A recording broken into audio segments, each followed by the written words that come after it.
Halo, assalamualaikum warahmatullahi wabarakatuh. Selamat datang di Jalan Pelan. Jadi ini saya ada di Cilacap dan ini saya astagfirullahaladzim. Saya lupa belum ngencengin holder HP ya. Tadi HP-nya hampir jatuh.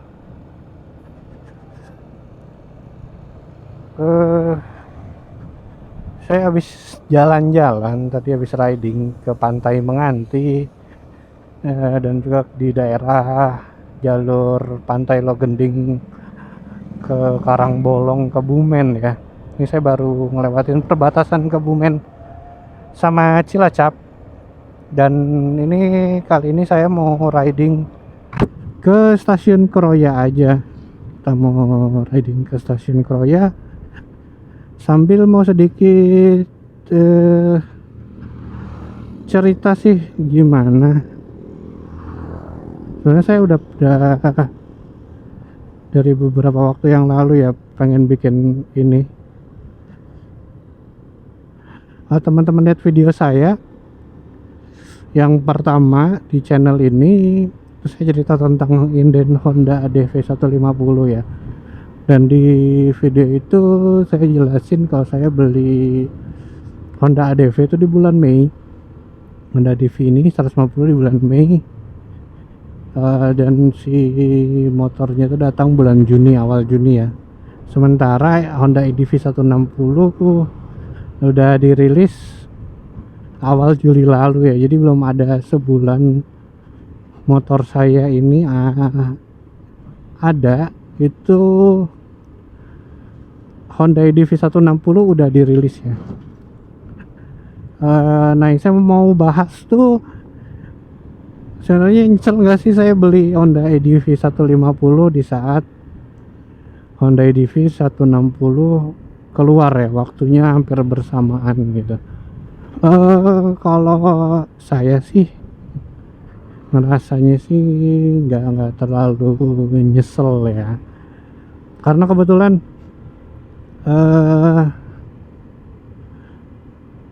banyak hal yang dari Honda EDV 160 itu yang saya kurang suka.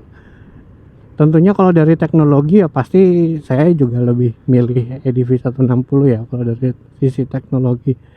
Karena di EDV 160 dari mesinnya udah 160 cc, beda sekitar 7 cc kayaknya, 7 cc sama yang 150 ini. Dan mesinnya sudah didukung oleh ESP Plus, sementara EDV 150 saya ini masih ESP doang. Udah ada HSTC nya juga di Honda EDV 160. Jadi untuk dari segi fitur keamanan, keselamatan, tentunya Honda EDV 160 itu menang ya pasti ya. Selain itu dari sok belakangnya juga ya, sok belakangnya kan terasa lebih empuk daripada ini. Honda EDV 150 ini sok depannya emang empuk, tapi sok belakangnya ini agak keras. Apalagi kalau dipakai riding sendirian gini, itu kerasa lumayan keras. Cuma kalau dipakai main di jalan kayak gini sih masih lumayan enak lah ya, semi off-road atau semi jalannya rusak gitu masih lumayan enak. Nah, kalau dari segi desain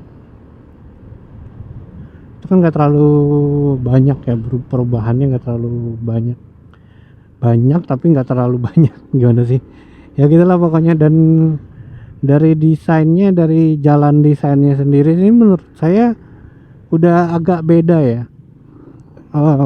Walaupun memang Honda EDV 150 dan 160 ini merupakan Matic Explorer Honda yang sampai saat ini belum ada, udah ada lawannya ya sekarang ya, Aprilia SRGT 200. Tapi di harganya yang cukup tinggi ya kalau SRGT 200 ya. dari segi jalan desainnya sekarang ini cenderung kayak lebih sporty ya, nggak lebih adventurous gitu. Kalau dari sisi bagian depan samping sebelah sininya tuh kelihatan banget kalau dia tuh ngambil mirip banget lah sama punyanya Vario gitu. Jalan desainnya masih sama, lakukan tegas gitu sih, tapi emang terlihat lebih sporty jatuhnya. Mirip-mirip lah sama Vario kalau dari samping tuh kelihatannya. Dan juga kalau dari sisi jok juga lebih tipis ya,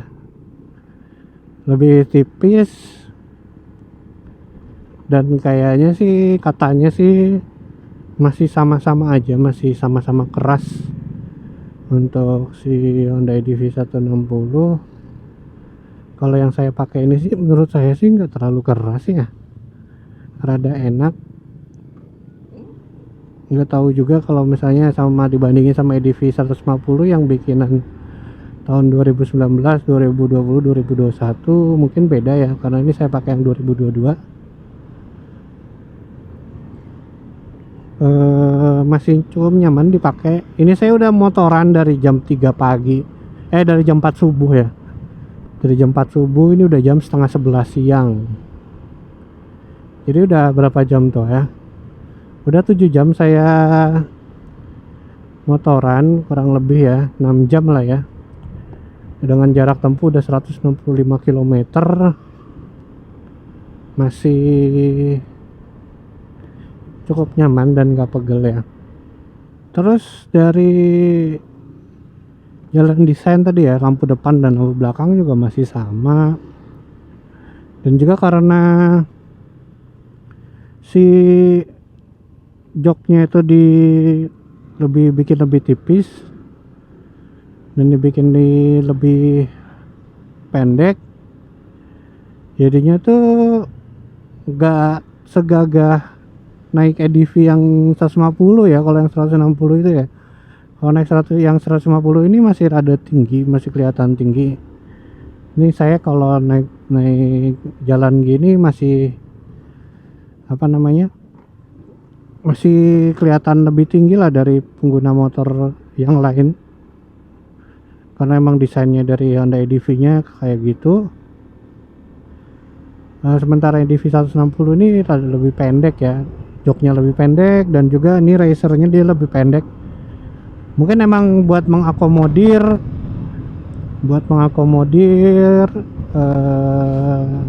tinggi rata-rata orang Indonesia ya, Honda EDV nya biar lebih bisa dipakai oleh siapapun. Karena emang pada awalnya Honda EDV itu kan dibangun sama Honda secara global, itu pengen dibikin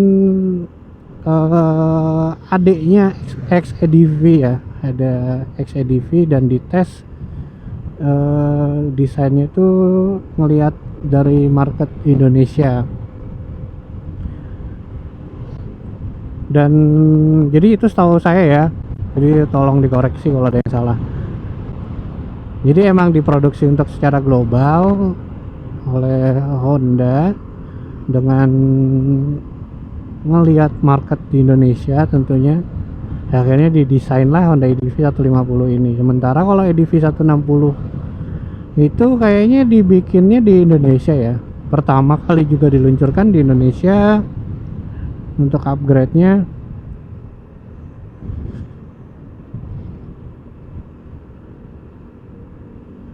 Jadi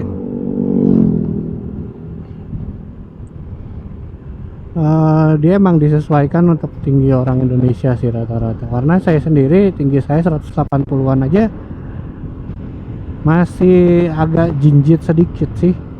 Kalau misalnya saya berhenti dan turun kaki dua-duanya, itu masih agak jinjit kalau saya duduknya mundur banget ya. Tapi kalau ada maju sih bisa napak.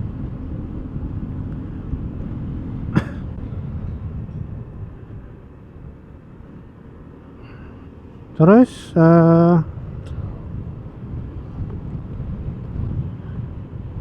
jadi kerasanya sih lebih gagah aja ya kalau naik yang 150 ini dibandingin dengan yang 160. Terus juga kalau dari desain CVT sama filter udara juga kelihatan banget nggak ada bedanya ya sama PCX sama Vario. Mungkin dalamnya kayak rollernya gitu beda mungkin ya, tapi kalau dilihat dari luar gitu kan kelihatan sama aja, nggak kelihatan ada yang spesial. Sementara untuk yang 150 ini emang dibikin desain tutup CVT nya tuh lebih khusus banget buat ADV gitu. Kayak kalau yang 160 itu kayak punyanya PCX ditempelin aja langsung tanpa ada perubahan-perubahan yang menunjukin apa ya, perbedaan segmen gitu. Sementara itu dari sisi mesinnya juga dari sisi rangkanya juga tentunya pakai PCX 160 ya, walaupun ada perubahan sedikit, tapi posisi mesinnya jadinya ngikut PCX 160, sehingga bagian bawahnya tuh kopong ya, bagian bawahnya kopong, crankcase-nya bagian crankcase nggak kayak 160 Divi 150 itu masih ada rangka di bawah. Jadi kalau misalnya ada kena jalan rusak kepentok gitu masih kena rangka kalau si EDV 150. Sementara kalau EDV 160 mentok itu bakalan kena mesin langsung. Walaupun EDV 160 juga tingginya ground clearance-nya itu masih sama ya, masih tinggi sama kayak EDV 150. Cuma kalau teman-teman gak hati-hati masuk ke lubang itu cukup bahaya. Jadi kalau teman-teman cek di YouTube juga banyak sih yang sharing kalau mesin PCX 160 tuh pada pecah ya, pada pecah karena dia nyangkut, jadi masalahnya masuk ke jalan yang lebih tinggi atau jalan bergelombang atau jalan yang rusak gitu kan, jadi rusak, pecah, dan itu ternyata nggak di cover. Rata-rata sih yang saya lihat di YouTube itu nggak di cover sama garansinya dari Honda karena dihitungnya sebagai kesalahan pemakaian gitu. Jadi walaupun kalau di IDV tentunya dia lebih tinggi ya dari PCX ya, tapi kan masih ada kemungkinan ke situ juga, mengingat di bagian crankcase-nya itu nggak ada rangkanya. Jadi biasanya sih yang pada punya PCX itu dia bikin diakalin ya, dikasih dimodif sedikit di bagian crankcase-nya buat ngehindarin kepentok. Untuk dari performa beda ya tentunya ya, karena mesinnya beda, CVT-nya beda. Jadi kayak yang saya bilang, kalau yang EDV 160 ini kayak ngambil punya PCX, jadi performanya bisa dibilang sama kayak PCX 160 dan juga Vario. Sementara kan kalau ADV 150 ini walaupun sama-sama pakai mesinnya barengan sama PCX 150 dan juga Vario 150, tapi dia kalau Honda EDV ini dibikinnya lebih berat ya rollernya ya, dan jadinya tuh si tarikannya ini nggak terlalu kenceng, tarikan di awalnya. Cuma kalau dibandingin sama Vario dan PCX 150 emang walaupun ini dia lambat, tapi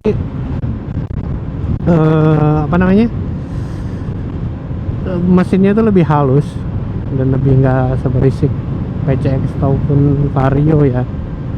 Dan ini di jalan 60 lebih itu bener-bener nggak ada getaran sama sekali di kaki, nggak kerasa getaran di kaki. Jadi kalau udah di atas 60 tuh kalau tambah ngebut juga langsung enak-enak aja, nggak berasa kayak ngebut karena mesinnya juga nggak ngeden, nggak geter gitu, jadi nggak terlalu kerasa. Oke lah teman-teman, jadi Itu aja sih pembahasan saya tentang EDV 150 dan EDV 160 ya. Tentunya untuk yang EDV 160 ini saya ngambil infonya dari channel-channel lain dan juga dari user lain tentunya yang udah nyobain EDV 160, dan saya bandingin dengan perspektif saya yang pakai EDV 150 dan belinya deketan banget nih sama peluncuran EDV 160, dan saya nggak ngerasa apa namanya, nyesel sih beli EDV 150 ini. Enak-enak aja dipakai, suka dengan jalan desainnya. Saya lebih suka jalan desainnya EDV 150 ya, karena lebih adventure, lebih eksklusif lah, banyak yang lebih eksklusifnya daripada EDV 160 yang banyak ngambil dari Vario ataupun PCX. Kalau dari segi performa dan teknologi tentunya tetap masih kalah ya. Dan saya rasa video saya kali ini cukup segini aja ya teman-teman ya. Semoga bermanfaat, semoga informatif. Terima kasih buat teman-teman yang udah nyaksiin video ini dari awal sampai akhir, dan sampai jumpa di video saya selanjutnya. Jangan lupa untuk di subscribe, di like, di komen, dan juga di share. Oke, sampai jumpa teman-teman.